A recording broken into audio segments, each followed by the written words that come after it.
ओम शांति। आप सभी ब्रह्मावत्सों का जनवरी मास के इस विशेष अव्यक्त दिनों पर शिव शक्ति भवन के स्टूडियो में हार्दिक स्वागत है। आज हमारे साथ बातचीत करने के लिए एक बहुत ही डिवाइन हस्ती हमारे साथ है, जो कि स्वयं साकार बाबा ब्रह्मा बाबा के अंग संग रहे हुए हैं।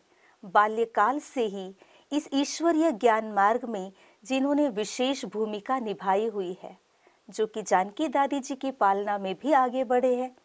साथ ही साथ महाराष्ट्र तथा गोवा के अनेकों सेवा केंद्रों के निर्माण हेतु बाबा ने जिन्हें निमित्त बनाया हुआ है, जो कि कृषि विभाग ग्राम विकास प्रभाग के आप महाराष्ट्र जोनल कोऑर्डिनेटर है। ऐसे विशेष हस्ती जो कि आदरणीय राजयोगी राजऋषि बाल ब्रह्मचारी दशरथ भाई जी हम सभी के बीच है। भाई जी, आपका बहुत बहुत स्वागत है। हम बहुत सौभाग्यशाली है जो साकार ब्रह्मा बाबा के साथ जिन्होंने अपना समय बिताया है, जिन्होंने उनकी विशेष पालना ली है, जिनके अंग संग के लम्हे जिन्होंने अपने जीवन में संजोए हैं। ऐसे दशरथ भाई जी के द्वारा इस अव्यक्त मास में हम ब्रह्मा बाबा के साथ गुजारे कुछ लम्हों को आप सभी के साथ साझा करना चाह रहे हैं। ये विशेष सीरीज जिसका नाम ही है यज्ञ हिस्ट्री विद दशरथ भाई जी। तो आइए हम जानना चाहेंगे भाई जी से कि भाई जी, आप बहुत ही विशेष हस्ती है। हम सभी साकार बाबा को देखे नहीं है, लेकिन आप में हम बाबा को देखते हैं। हमेशा ही आपसे हमें साकार बाबा की भासना आती रही है। तो आप वो महान सौभाग्यशाली आत्मा है। मैं जानना चाहती हूँ कि आपके जीवन के कौन से उम्र में इस ईश्वरीय संस्था में इस स्थान पर आपने अपने कदम रखे हैं, और बाबा के साथ आपका कौन से उम्र में संपर्क आया? हम जब हाई स्कूल में पढ़ते थे, 9th स्टैंडर्ड में 15 साल की आयु थी, तो उस समय हमारे स्कूल में आदरणीय सरला दीदी जी, जो गुजरात जोन के इंचार्ज रहे हैं, उनका एक लेक्चर था। और उस लेक्चर के द्वारा हमारा सारा डिवीज़न, जो 20-25 कन्याएं 20-25 कुमार थे, सभी अत्यंत प्रभावित हुए। हमारा एग्ज़ाम का टाइम था और मैंने उसी लेक्चर के बाद उन्होंने कहा यहाँ 7 दिन का कोर्स कराया जाता है सेंटर पर। तो मैंने संकल्प किया और एग्ज़ाम का लास्ट पेपर दे करके पहली बार मैं इस ईश्वरीय विश्वविद्यालय में हमने कदम रखा। घर जाने के पहले सेंटर पर पहुंचा। बहुत अच्छा। जब आप पहले सेंटर पे पहुंचे तो आप किससे मिले? आपकी मुलाकात किसके साथ हुई? वैसे तो सेंटर पहले माले पर था और सेंटर का जो बोर्ड था उसके ऊपर लिखा हुआ था कि स्वर्ग में जाने का सच्चा रास्ता। अच्छा। और नीचे नाम लिखा था प्रजापिता ब्रह्मा कुमारी ईश्वरीय विश्वविद्यालय। इसलिए नीचे एक चक्की वाला था, उनसे हमने पूछा कि भाई स्वर्ग में जाने का सच्चा रास्ता। तो उन्होंने कहा भाई पीछे से जाओ, गैलरी में लास्ट दरवाज़ा मिलेगा तो आप स्वर्ग में जाएंगे। तो उस अनुसार हम सेंटर पर पहला कदम सेंटर पर रखा।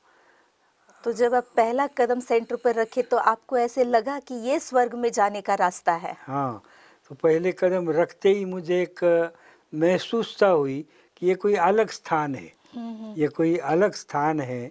और वहाँ पर हमारे टीचर जो थे इस्माइल भाई हाँ बैठे हुए थे।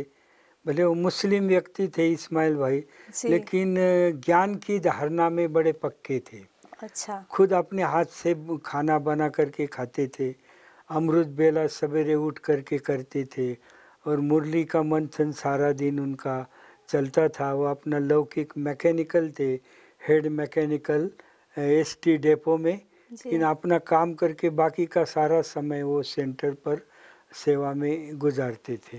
इस्माइल भाई को देख करके आपको भी स्माइल हुआ होगा, आपके चेहरे पर भी स्माइल हाँ, आया होगा और हमारे उन्होंने भी आपको बहुत स्माइल से वेलकम किया होगा। हाँ, हमको भी उन्होंने बहुत इतना स्माइल से वेलकम किया कि आओ आओ आओ आओ, और आराम से बहुत बिठाया, पानी पिलाया, कुछ टोली बोले लो, और फिर उन्होंने ज्ञान सुनाना शुरू किया।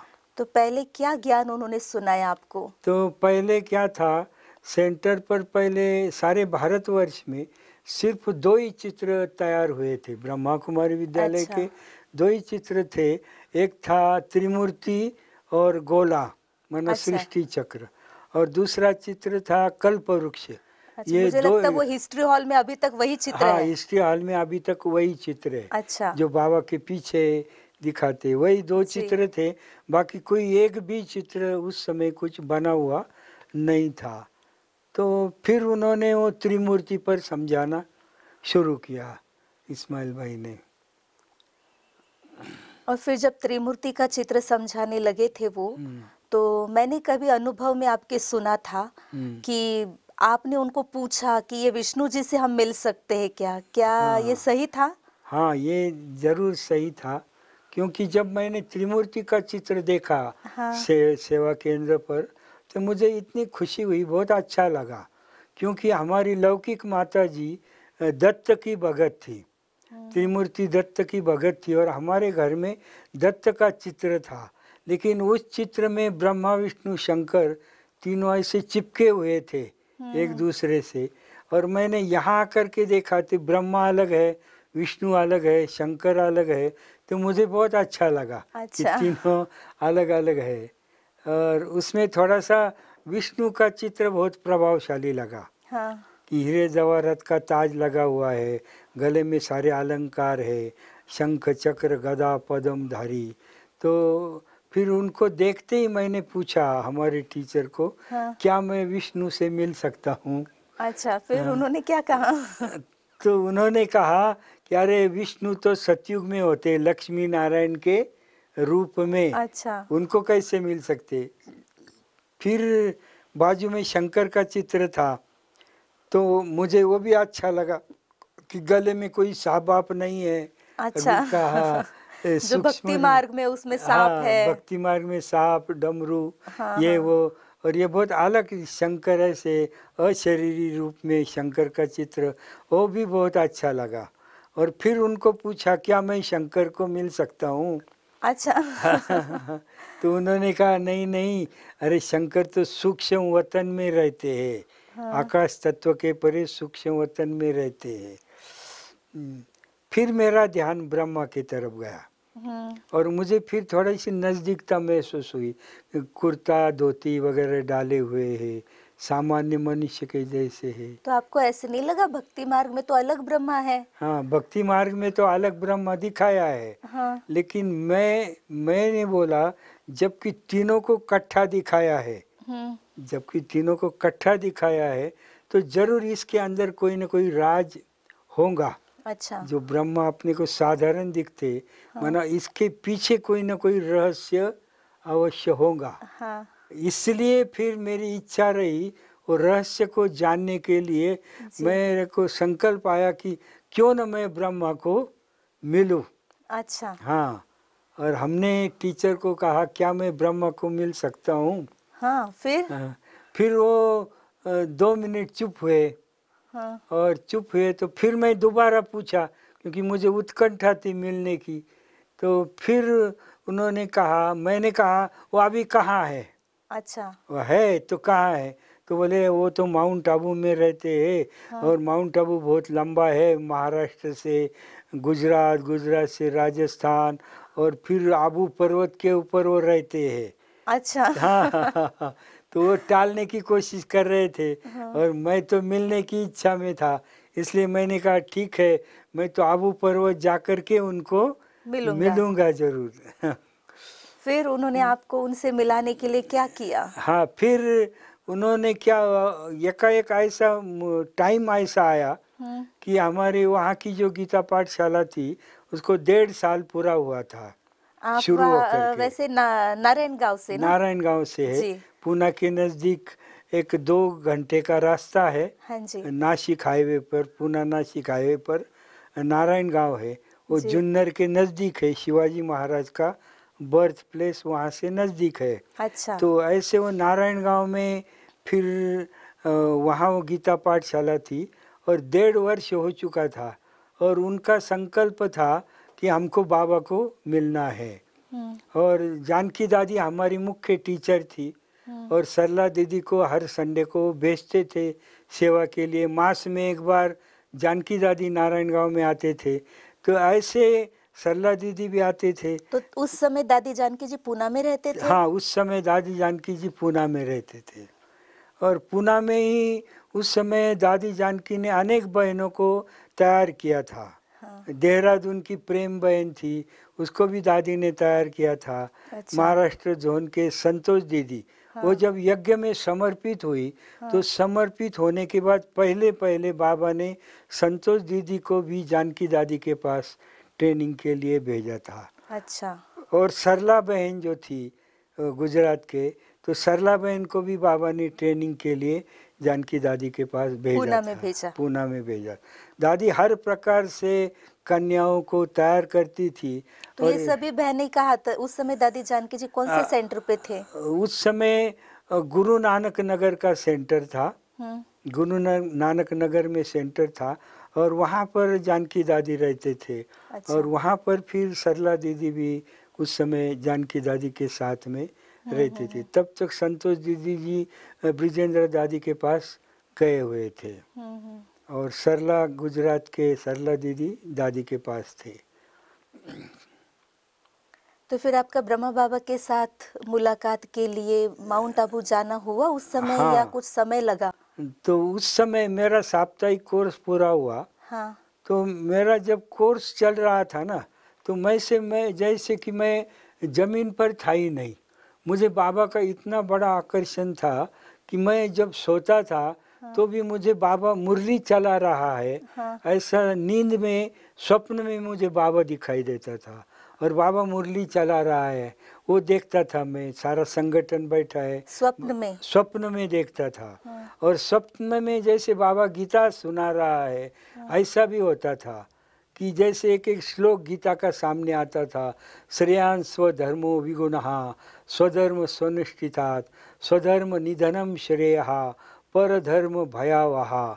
और बाप बैठ कर के इसका अर्थ बच्चों को समझाते हैं और फिर बाबा उसका सारा अर्थ समझाते थे। आपको ये सारी बातें स्वप्न में दिखती थी, सुनती थी? हाँ, स्वप्न में दिखता था। प्रैक्टिकल बाबा बोल रहा है वो मैं देखता था और बाबा सुना रहे हैं वो भी मैं सुनता था। अच्छा। ऐसा हर दिन एक एक नया नया।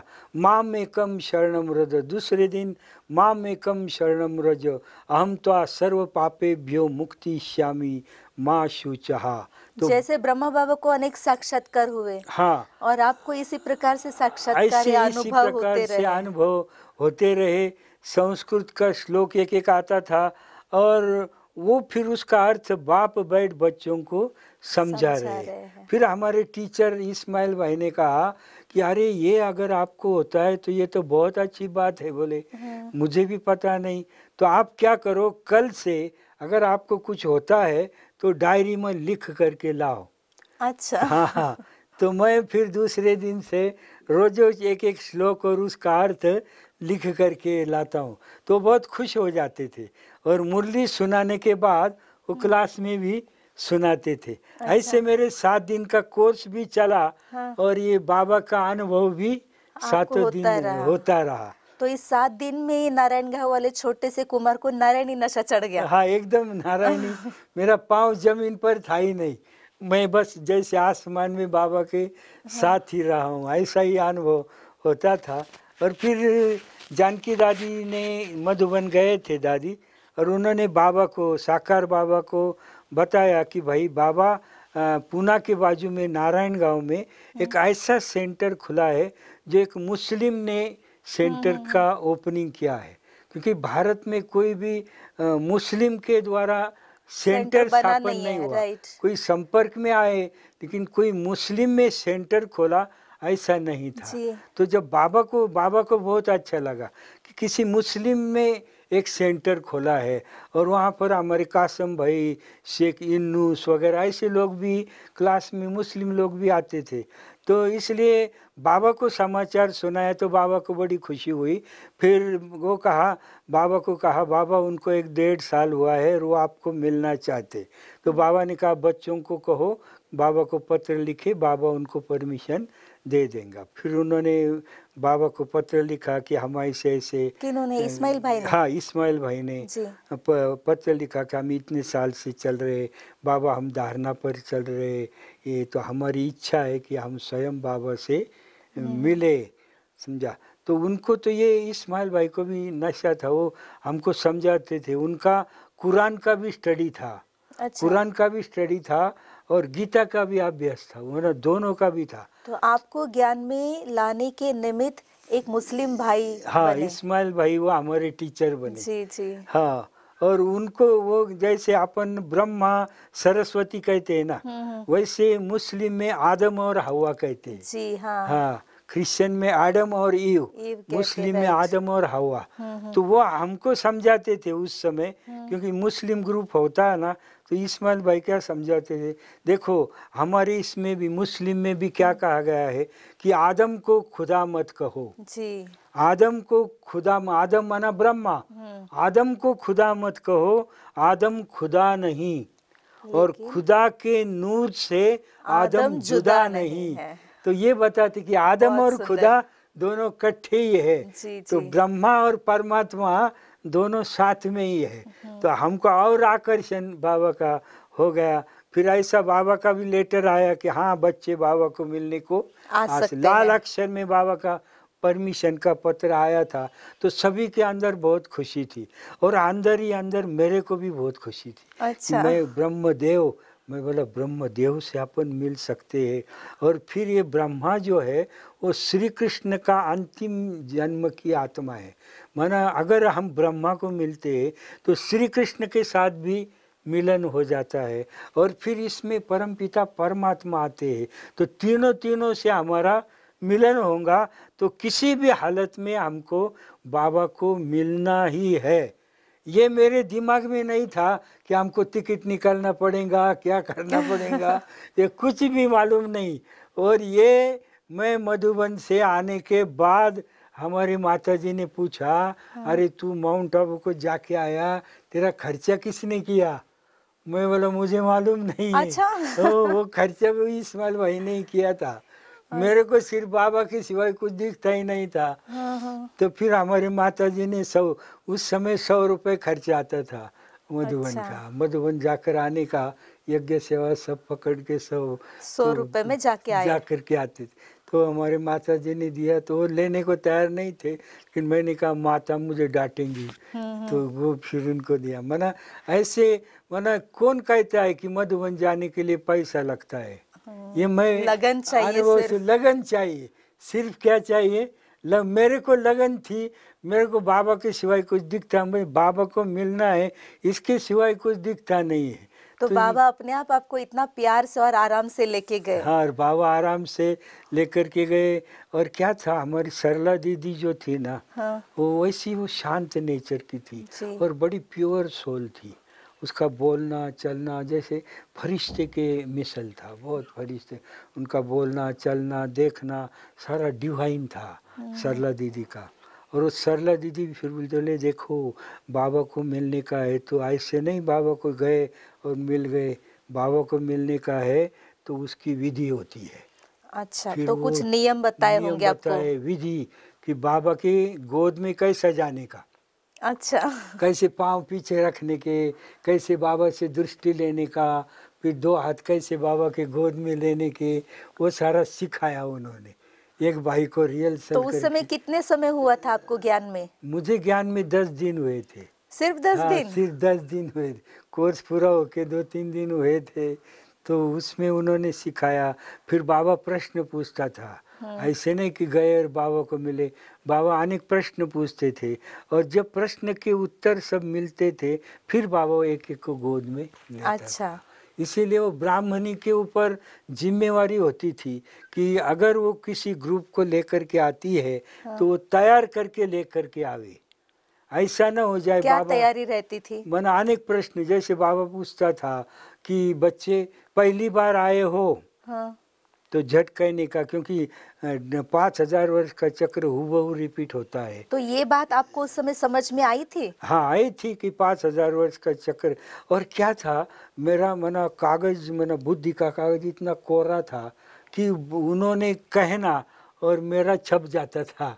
छोटे भी थे और छोटे बाहर का कुछ मना ज्ञान था कोई नहीं। विकार क्या होते मालूम भी नहीं। हमने वो सरला दीदी को पूछा काम विकार क्या होता है, ना हमको वो क्या मालूम ही नहीं था विकार क्या है, क्रोध क्या है, कि इतना ना इनोसेंट थे जी। एकदम। तो इस प्रकार से मना वो जो भी सुनाते थे इस्माइल भाई जी हमको, तो हम प्रैक्टिकल में उस बात को धारण कर लेते थे। जी। ईश्वरीय ज्ञान भी वो जो सुनाते थे वो हम पर प्रिंट हो जाता था जैसे बुद्धि के ऊपर, और उसमें कोई संशय ये कोई बात ही नहीं थी। कहा और एक्सेप्ट किया और उसके अनुसार धारणा शुरू किया। तो इस प्रकार से फिर जब मधुबन जाने का टाइम आया और दीदी ने हम सभी को अनेक प्रश्न जो बाबा पूछते थे वो भी पक्के कराए। फिर हम जैसे नारायणगांव से पूना आए, पूना से ट्रेन से फिर बम्बई गए, बम्बई ट्रेन बदल करके अहमदाबाद गुजरात। आए। अहमदाबाद में फिर सरला दीदी अहमदाबाद में आए हम लोग। फिर वहाँ से माउंट आबू की ट्रेन पकड़ करके आबू रोड तक आए। तो जब हम आबू रोड आ रहे थे तो हमारे सरला दीदी ने वापस हमारा क्वेश्चन आंसर लिया, रिवाइज किया कि कुछ गलत न हो जाए, और ट्रेनिंग को पक्का कराया। ट्रेनिंग को पक्का कराया। कि पूछा, बाबा पूछेंगे पहली बार आए हो तो क्या कहने का, तो हमने कहा नहीं 5,000 साल पहले भी आए, अभी भी आए हैं और 5,000 साल के बाद फिर बाद भी आएंगे। आएंगे। ऐसे 7-8 प्रश्न पक्का फिर रिवीजन लिया। और फिर उन्होंने बताया था हमको, इस्माइल भाई ने बताया था कि अरे बाबा माउंट आबू पर रहते, बड़ा पहाड़ी का पर्वत है और बाबा शिखर पर माउंट आबू में रहते हैं, और एक फरिश्ते को वो हमको लेने के लिए भेजते। वो तो स्वर्ग आश्रम है, तो स्वर्ग में ले जाने के लिए एक फरिश्ता नीचे आता है। तो जब हम आबू रोड पर उतरे तो उतरते ही तो आपकी वो क्यूरियोसिटी तो ज्यादा बढ़ गई होगी, अभी कौन सा फरिश्ता आएगा और कौन हम लेके उधर जाएगा। देख रहे थे कि भाई अभी कौन सा फरिश्ता आने वाला है जो अपने को बाबा के पास अब इसके आगे की कहानी तो काफी इंटरेस्टिंग होगी हाँ, भाई जी। इसके आगे की तो बहुत और बहुत मजेदार होगी। हम थोड़ा सा हमारे सारे ब्रह्मावत्सों की इस क्यूरियोसिटी को थोड़ा और बढ़ाना चाहते हैं। इस क्यूरियोसिटी की बातों को, इस इंटरेस्टिंग बातों को हम अगले एपिसोड में सुनेंगे। आज अभी आपने जितनी सारी बातें शेयर की उसके लिए बहुत बहुत शुक्रिया, धन्यवाद। आज का ये एपिसोड हम सभी के लिए एक यज्ञ की डायरी को पहला पन्ना जो हमारे सामने खुल गया है, इस पन्ने को अच्छी तरह से हम महसूस करें, क्योंकि ये जो लम्हे हैं, ये लम्हे अनुभव जो हम सभी के साथ साझा किया जा रहा है, ये हम सभी ब्रह्मावत्सों के लिए सचमुच अपने दिल दिमाग में भी सोनेरी अक्षरों से लिख के रखने जैसे है। क्योंकि साकार बाबा के समय की बातें जो कई भाई बहनों को लगता है कि हमने बाबा को देखा नहीं, परंतु ऐसा नहीं। ये वो महान हस्तियां हैं जिनके द्वारा सुन करके ये अनुभव हम अपने आप में भी पुनः उस दिनों में अपने आप को ले जा सकते हैं और अब हम अपने में भी ये अनुभव कर सकते हैं। जैसे जैसे भाई जी बातें सुना रहे हैं तो मुझे ऐसे लग रहा है मैं खुद उन दिनों में चली गई हूँ। तो सुनते हैं अगले एपिसोड में कि जब आप आबू पहुँचे तो क्या सचमुच कोई फरिश्ता आया और सचमुच क्या स्वर्ग की ओर आप चले। वहाँ पर आबू पर्वत पर सचमुच स्वयं ब्रह्मदेव वहाँ खड़े थे, क्या उनमें परमात्मा आपको मिले। इन सारी बातों को लेकर हम फिर से मिलते आपके साथ अगले एपिसोड में, हम बातचीत करते। तब तक के लिए आप सभी से हम विदाई लेते हैं। ओम शांति। ओम शांति।